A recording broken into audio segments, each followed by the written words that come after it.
আগে হাটে বাজারে দিত, লিখে দিত কুকুর হইতে সাবধান। আর এখন কুকুর বিশ্বাস করা যায়, কিন্তু মানুষ বিশ্বাস করা বড় দায়। যেন কৃষ্ণ বলে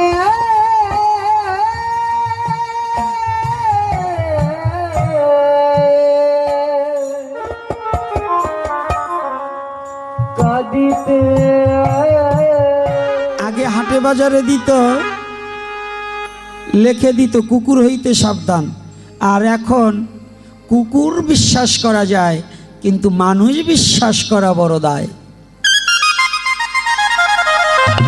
বাজারের কুকুরকে 5 দিন রুটি সেবা করাবেন, কুকুর ঠিক আপনাকে চিনে নেবে। 1000 নয়, 5000 লোকের মধ্য দিয়ে, 1 লক্ষ লোকের মধ্য দিয়ে আপনি যে 5 দিন 5টা রুটি খাইয়েছিলেন, আপনাকে দেখবেন ওই কুকুরটা বাজারের মধ্যে আপনার কাছে গিয়েই ঘষাঘষি মেশামেশি করবে, করবে না? আর এই মানব জাতি, আপনি টাকা দিয়ে, পয়সা দিয়ে, ধান দিয়ে, চাল দিয়ে, শক্তি দিয়ে যাকে উপকার করেছেন, জমি লিখে দিয়েছেন, ওই সুযোগ পেলে আপনার বউ নিয়ে পালাবে, আপনার মেয়ে নিয়ে পালাবে, আপনার সম্পদ নিয়ে পালাবে। রাধে রাধে। এখন কুকুর হইতে সাবধান লাগবো না বেঈমান হতে সাবধান লাগবো? কোনটা? কোনটা লাগবো? পিছনের বাবারা, দাঁড়িয়ে বসে যারা আছেন, কোনটা লাগবেন এরপরে? কুকুর হইতে সাবধান না বেঈমান হইতে সাবধান? মনে থাকবে তো? হ্যাঁ, মনে থাকবে? তাহলে বেঈমান হতে, না হলে ওই কলির মহারাজ পরীক্ষিতের মতো অবস্থা হবে। ছেড়ে দিয়েছে, পাশে গিয়ে করতালি দিয়ে বলছে তোমাকে ছাড়বো না, ছাড়বো না। আজকে তুমি আমাকে যে তীর-ধনুক দিয়ে ভয় দেখালে না, তোমাকে মৃত্যু কত যন্ত্রণা, মৃত্যু কত কাছে, আমি সুযোগ পেলে মৃত্যুর দুয়ার পর্যন্ত তোমাকে নিয়ে যাব। আর বেঈমানগুলা, মির্জাফরগুলা, এরা কখনোই তার মালিককে মারতে কখনো হাত কাঁপে না। কাঁপে তো এই মির্জাফরকে, সেও তো একজন মানুষ। মির্জাফর কে ছিল? একজন মানুষ ছিল না? তাহলে বুঝুন মানুষ কত ভয়ানক। এই মানুষ চিনাটা বড় দায়। দেবতাকে চিনা যায়, দেবতাকে সন্তুষ্ট করা যায়, কিন্তু মানুষ চিনা বড় দায়। এই মানুষের মধ্যে যে কত অমনুষ্যত্ব, অমানবিকতা এবং অমনুষ্যত্ব শক্তি লুকিয়ে রয়েছে, এটা সহসা চেনা যায় না। এই মানুষের মধ্যে মানুষ যে কত বড় দানব হতে পারে, এটা কিন্তু জানার বাইরে। অনেক এটা জানে না, অনুভূতির জগতে নিতে পারবে না যে এই মানুষ কত বড় দানব।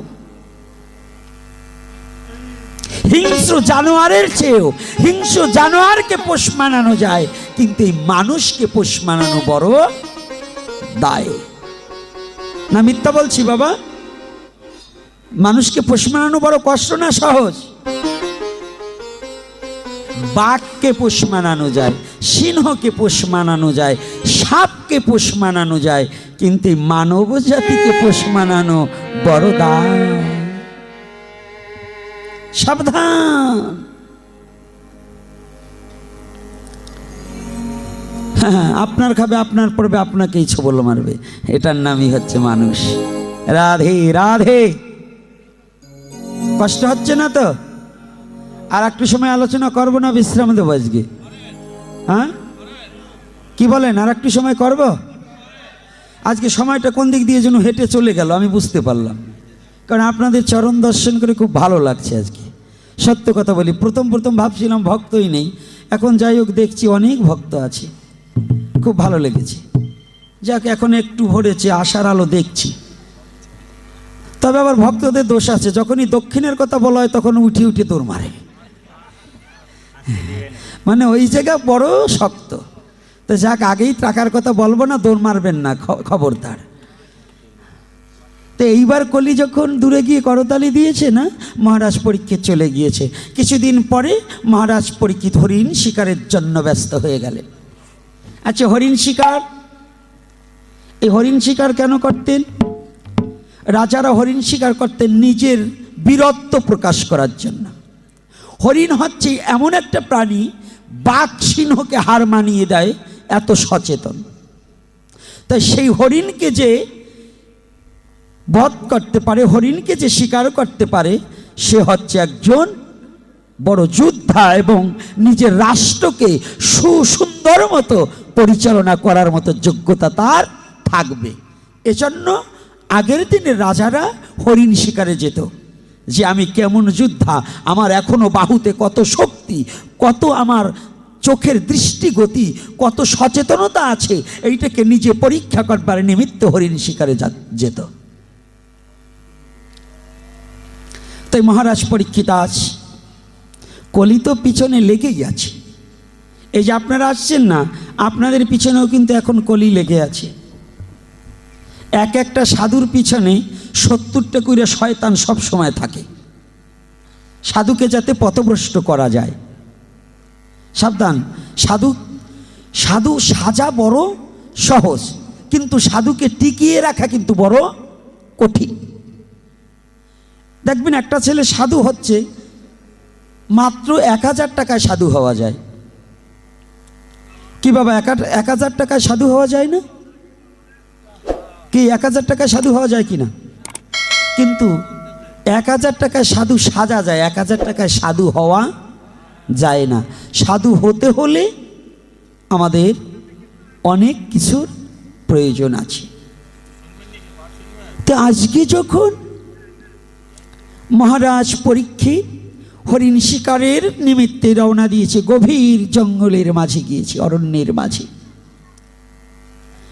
গভীরতম। কিন্তু তৎকালীন সময় যারা সাধু হতে চাইতো, আর্য মহর্ষিরা, মুনি ঋষিরা লোকালয়কে পরিত্যাগ করে তারা গভীর অরণ্যের মাঝে গিয়ে ঈশ্বর সাধনায় লিপ্ত হতেন। যেন কোনো কোলাহল পরিবেশ তারা চাইতো না।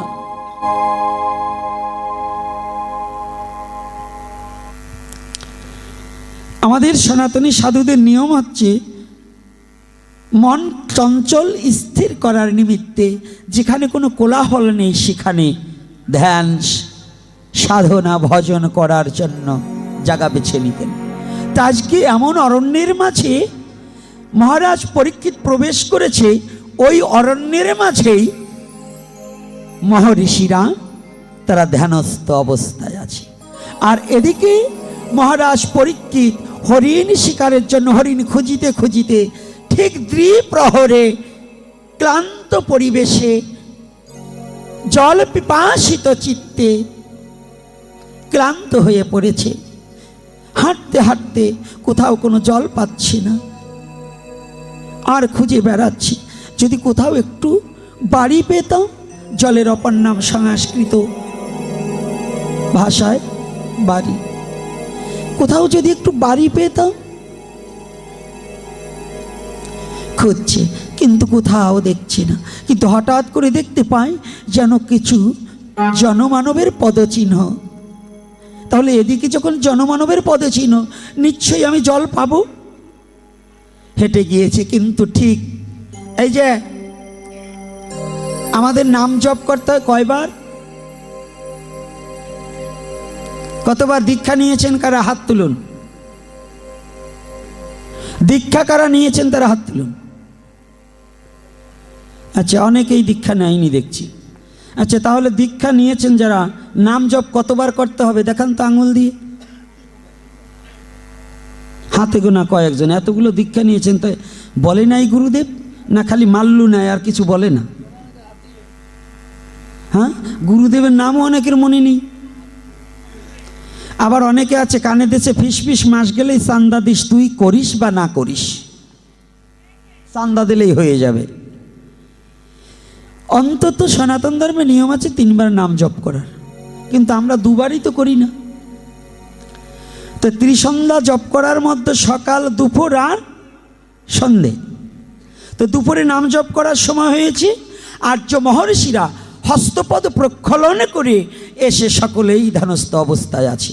আর এদিকে মুনিদের পুত্র যারা, তারা ঠিক দুপুর সময় পেয়ে সমস্ত মুনিপুত্র একত্রিত হয়ে সরস্বতী নদীর পাড়ে বসে খেলায় মগ্ন আছে। ওই অরণ্যের মাঝে সৌমিক মুনি নামে একজন মুনি ধ্যান করছে। কিন্তু ধ্যান যখন করে তখন এই দেহে প্রাণ থাকে না, মন চলে যায় অপ্রাকৃত জগতে।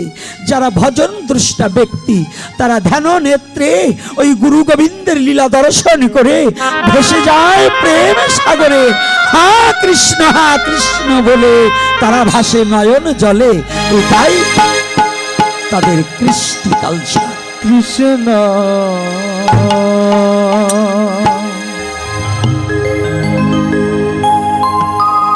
যখন শ্রমিক মুনি ধ্যান করছে, এমতি অবস্থায় মহারাজ পরীক্ষিত ছুটে এসেছে। ওগো, আমাকে কেউ একটু জল দেবে, জল। কিন্তু কে দেবে? মুনিরা তো সবাই ধ্যানে। পরীক্ষিতের ডাক তো কানে যাচ্ছে না। পরীক্ষিত একটু ক্রোধান্বিত হলেন। একই, আমি এই রাজ্যের রাজা, আমার রাজ্যে প্রতিপালিত হয়ে আমার রাজ্যে বসে ধ্যান করে, আর আমি জল বলে চিৎকার করছি, তোমাদের ধ্যানই বড়। যখনই বলছে আমি এই রাজ্যের রাজা, অহংকার এসে গেছে। তিনটি বস্তু মানুষকে ধ্বংস করে, লোভ, হিংসা ও অহংকার। যখন অহংকার এসেছে, আমি এই রাজ্যের রাজা, কলি বলছে এইবার তোমায় দেব সাজা। আমি জায়গা পেয়ে গেছি, তোমার অহংকার ঢুকেছে, দাঁড়াও। এদিকে আবার মহারাজ পরীক্ষিত মনে মনে চিন্তা করলেন, তাই তো, আমি এই রাজ্যের রাজা, এর পরে আসবো। কলি আবার সুযোগ পেয়ে কি করেছে সারা জীবন জানেন। কলির এই মহারাজ পরীক্ষিত মৃত্যু তক্ষক অর্থাৎ মৃত্যু সর্প শ্রমিক মুনি গলে পেঁচিয়ে দিয়েছে। ওই সাপটা মেরেছে কে? কে মেরেছে? অনেকে জানেন না। অর্থাৎ সাপ কেউ মারেনি, কলি নিজে মায়ার দ্বারা, কলি তার মায়ার দ্বারা একটা মৃত্যু তক্ষককে ওই মহারাজ পরীক্ষিত যে পথ দিয়ে যাবে ওই পথের মাঝে রেখে দিয়েছে। শয়তান যে একজন ভালো মানুষকে বিপদে ফেলার জন্য কত কৌশল না করে, করে না বাবা? এবার টের পান নাই? পেয়েছেন কিনা?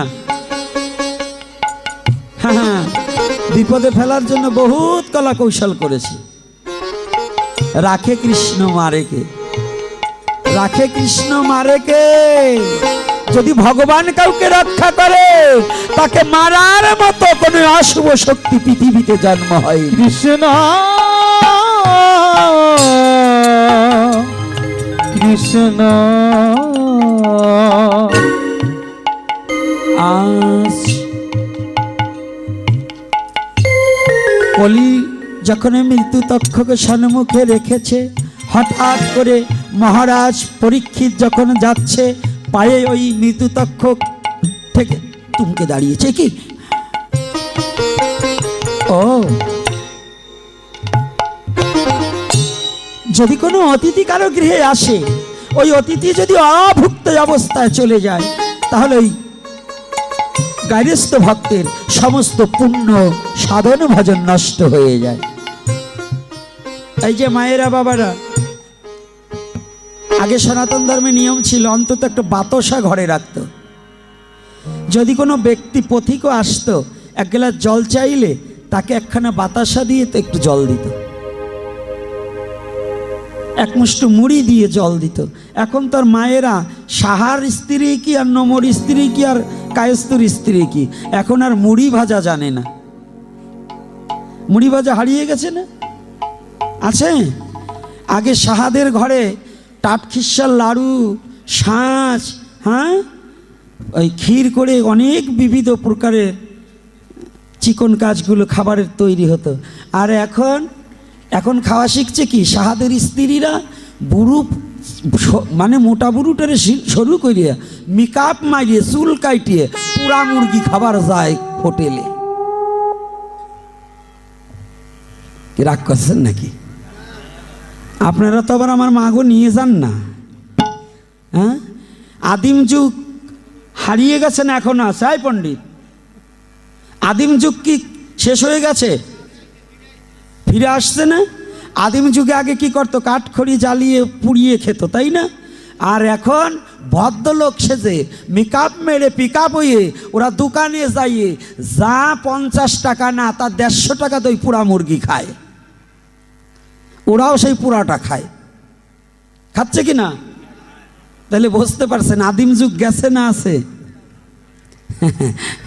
দেখবেন আদিম যুগ আছে না, আরও দেখাই, রাগ করবেন না তো। আপনাকে ছেলে মেয়ে দেখবেন আগে গাছের ছাল বাকল পড়তো আদিম যুগে, এখনকার ছেলে মেয়ে, ভালো ভদ্রলোকের ছেলে মেয়ে, জমিদারের ছেলে মেয়ে ছিঁড়া প্যান্ট পরে, ওই ছাল বাকলের মতো, এক জায়গাতে ছিঁড়া, এক জায়গাতে ফাটা, এক জায়গাতে ফুটো, এইগুলো পরে। তো আদিম যুগ আছে না গেছে? কি কথা বলুন? দেখুন আবার পিছন দিয়ে কিছু কিছু নিচের দিক তাকায় যে আমার ছিঁড়া প্যান্ট আবার দেখলো নাকি বাবা। দেখেন এই ভালো লোকগুলো, আগে সত্য কথা বলছি, আমরা জীবনে ছিঁড়া প্যান্ট পরতাম অভাবে, কারণ বাবা ইনকাম ছিল না, তখন এরকম পরিবেশ ছিল না, ছিঁড়া প্যান্ট পরে জীবনযাপন করতাম, সেটা করতাম অভাবে। আর এখন এই বদমাশগুলো করে স্বভাবে। এখন ওরা ভিখারি, মানে ওরা ভিখারি সাজতে চায়, সেজে দেখায় যে ভিখারি সাজলে আমারে কেমন দেখায়। বুঝতে পারছেন তো? রাধে রাধে, মানে মাঝে মাঝে দু একটা কোপ না মারলে হয় না তো। এই জন্য আমরা যা করি সেইটা বলছি।